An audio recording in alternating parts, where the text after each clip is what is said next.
Welcome to Civics and Coffee, a history podcast, the show all about United States history, delivered to you in the time it takes to enjoy your morning cup of coffee. I'm your host, Alicia, a historian trained in United States history with a passion for telling both the known and unknown parts of America's past. So grab your coffee and get ready for some bite-sized history. Hey everyone, welcome back. Women had been waiting a long time for recognition as equal political actors in the United States. Even in the earliest days of the Republic, women sought recognition as engaged and concerned participants, trying to convince their political husbands of the benefits of having their voices in the room. Famously, former First Lady Abigail Adams wrote to her honorary husband to remember the ladies before there was even a Constitution. Hundreds of women gathered in Seneca Falls in 1848 to declare their rights. And women had engaged in political activism on behalf of the enslaved, fighting for abolition in the run-up to the Civil War.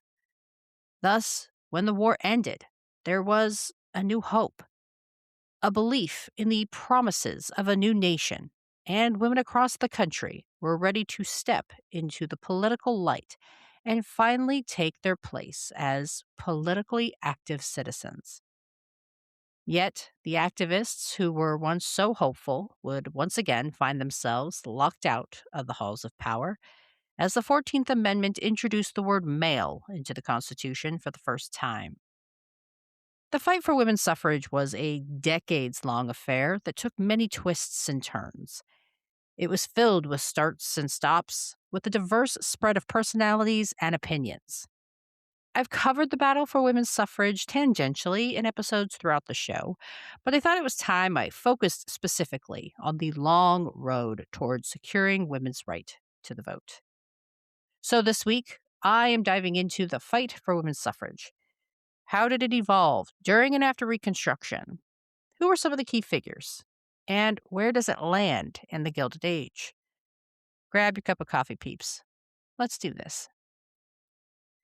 Because women's suffrage is such a significant topic, both in terms of the timeline and who is involved, this episode is really only a minor piece of a very, very large pie.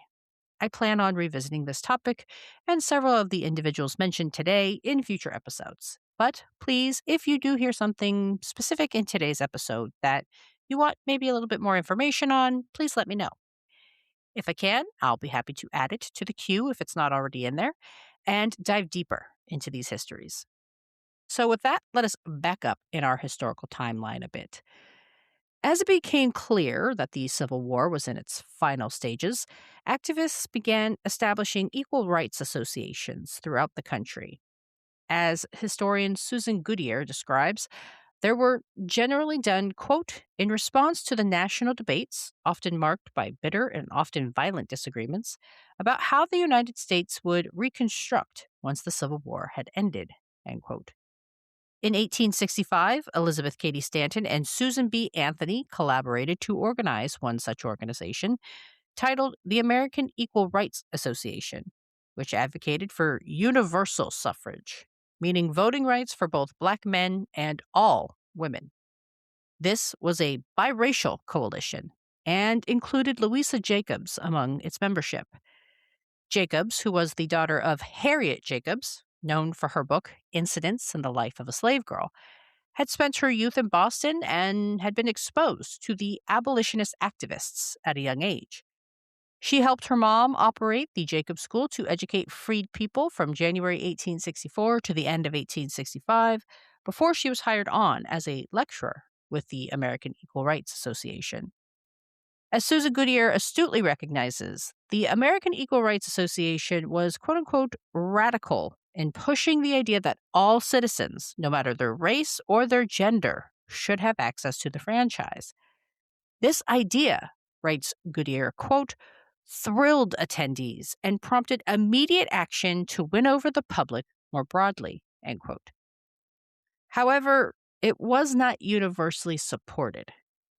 There were some in the movement who believed that advocating for the woman's vote was nothing more than a distraction, that the real work should be focused on securing the franchise for Black men and that the two efforts should be separated, lest they risk losing both fights. For those in support of divorcing the fight for Black men's voting rights from women's suffrage, they argued that Black men had a stronger case since they had just defended the Union. Putting their lives on the line for their country, the thinking went, should go a long way in convincing any remaining skeptics of the merit in granting Black men the right to vote. At the war's conclusion, there was a concerted effort to ensure full political recognition for freedmen. Despite the fact that Congress passed the Civil Rights Act of 1866, astute observers recognized that laws were fickle and could be amended or repealed, and that the best way to ensure full citizenship was to pass a constitutional amendment. When the 14th Amendment passed, introducing the word male into the Constitution for the first time, female activists were told they would get the vote when they were, according to an article by historian William O'Neill, quote, sufficiently alive to the need for it, end quote.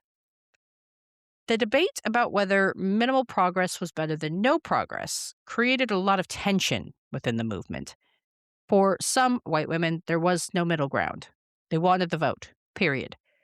The question was not so easy for Black women. Frances Ellen Watkins Harper indicated her willingness to delay access to the franchise if it meant Black men could finally achieve political parity, while others, like Sojourner Truth, felt differently, saying simply, quote, I am glad to see that men are getting their rights, but I want women to get theirs, end quote. For the members of the American Equal Rights Association, the tensions would bubble over on May 15, 1869, when the group held a meeting at Steinway Hall in New York. At this point, the 15th Amendment had already cleared Congress and had been ratified by 14 of the requisite 28 states. Some members of the organization, including Lucy Stone, were in favor of the amendment, seeing any progress as a win. Yet others in the organization were displeased. Feeling left behind and angered that so many were in support of quote-unquote manhood suffrage while leaving women out to dry, some in attendance called for a completely new organization, one that better represented the demands and reforms they were calling for. And despite indicating otherwise during the meeting, two of the most prominent activists of the movement responded in a major way. Elizabeth Cady Stanton and Susan B. Anthony, two women who made their lives about advancing the cause of women, formed a new organization, the National Women's Suffrage Association. As the name of the group suggests, their focus was national. They wanted to secure the vote for women through a federal amendment to the Constitution. Perhaps blinded by their desire to see women finally recognized as full political citizens, Stanton and Anthony made some arguably questionable calls. For example, they chose to partner with George Francis Train, a rich but racist eccentric, and were accepting of what were then considered radical views, such as support for easier access to divorce for women. These tangential causes, some argue, detracted from the strength of their case and distracted from their messaging. As one historian observed, Elizabeth Cady Stanton's personal relationships with people like free love supporter and 1872 presidential candidate Victoria Woodhull were also a source of trouble for the group.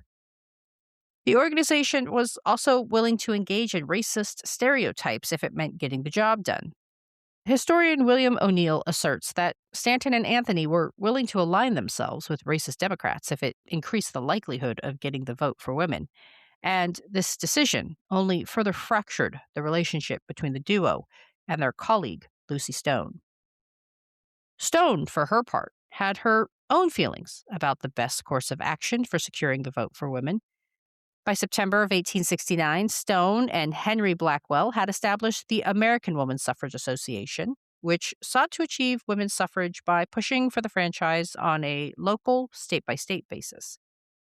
While the two organizations both sought the same outcome, franchise for women, they saw different avenues to get there and had different philosophies about the best approach. Stanton and Anthony's NWSA felt that the only measure of success was a constitutional amendment that clearly provided the vote for women.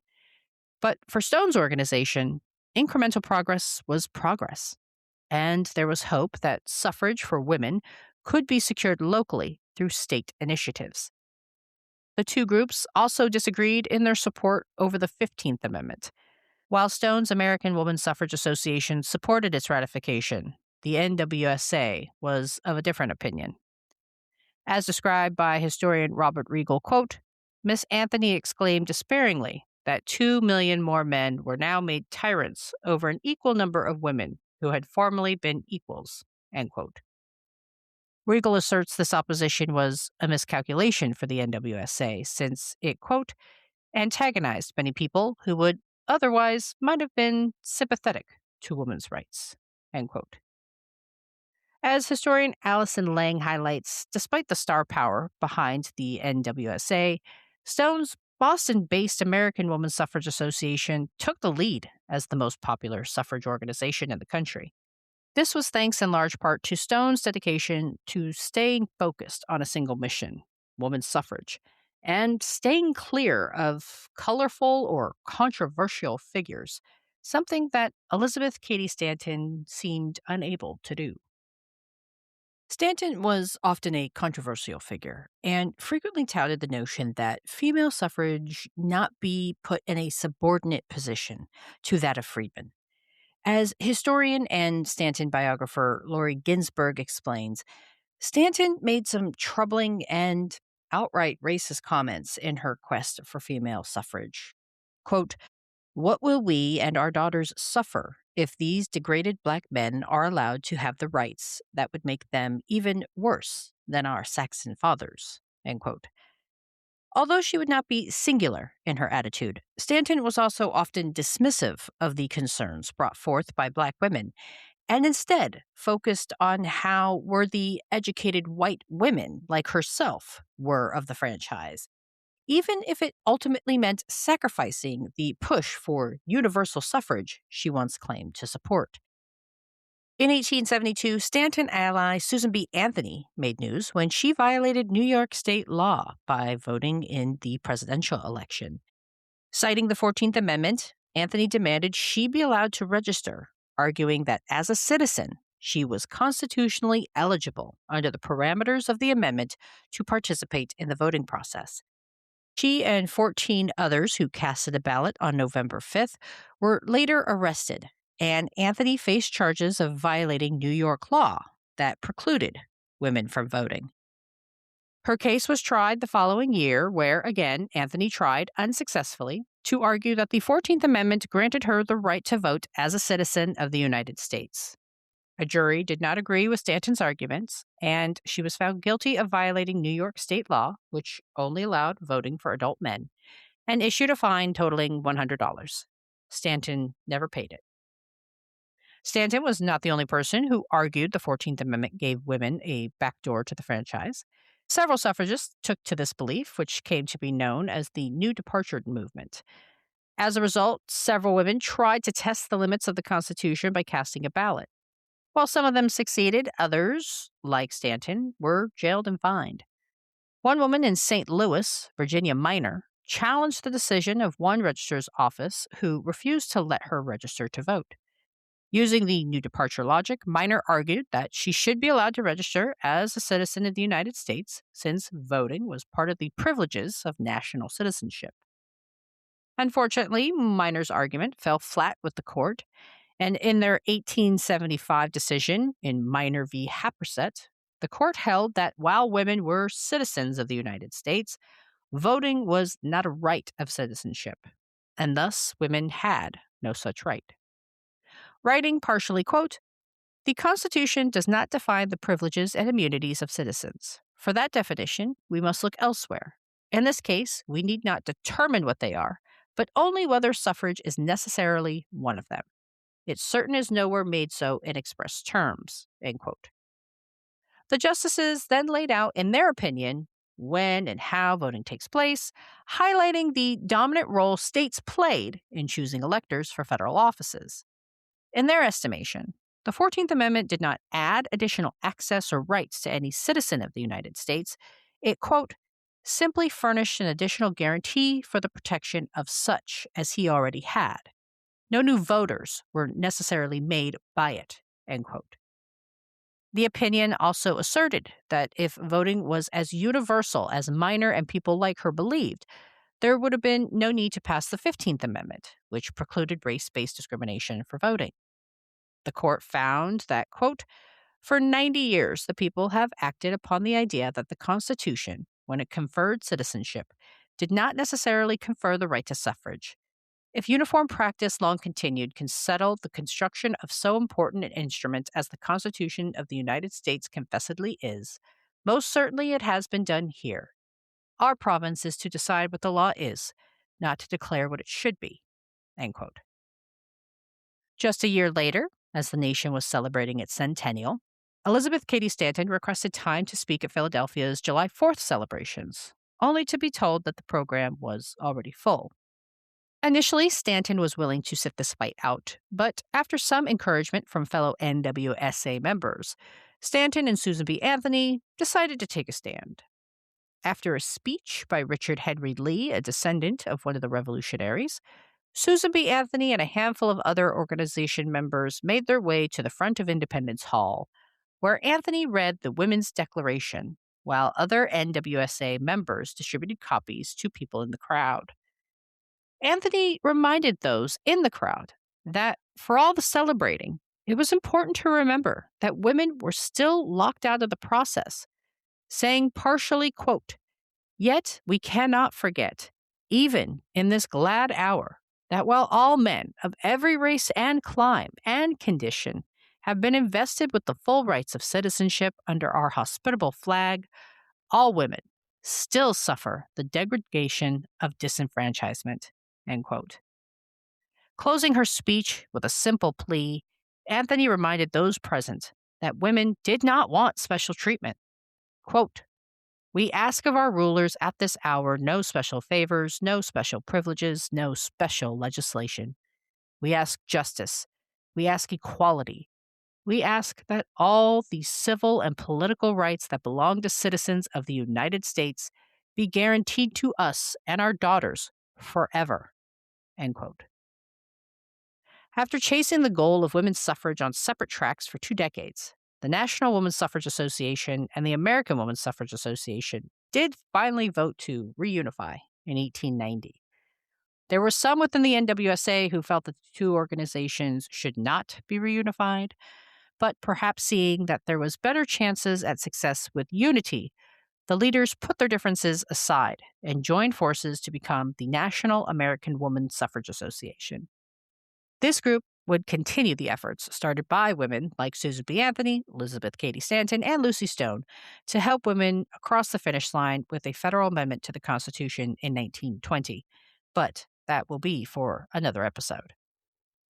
The fight for suffrage was a long, steep road filled with roadblocks and debates over the correct course of action. Women throughout the history of the movement made questionable decisions in the name of securing progress, which too often left Black women and other women of color outside of the conversation entirely, and their decisions illuminate the fraught tension between gender and race in the struggle for political equality. Thanks, peeps. I'll see you next time. Thanks for sitting down with me as I explored this chapter of American history. If you liked what you heard, be sure to subscribe and share with your friends. I look forward to our next cup of coffee together.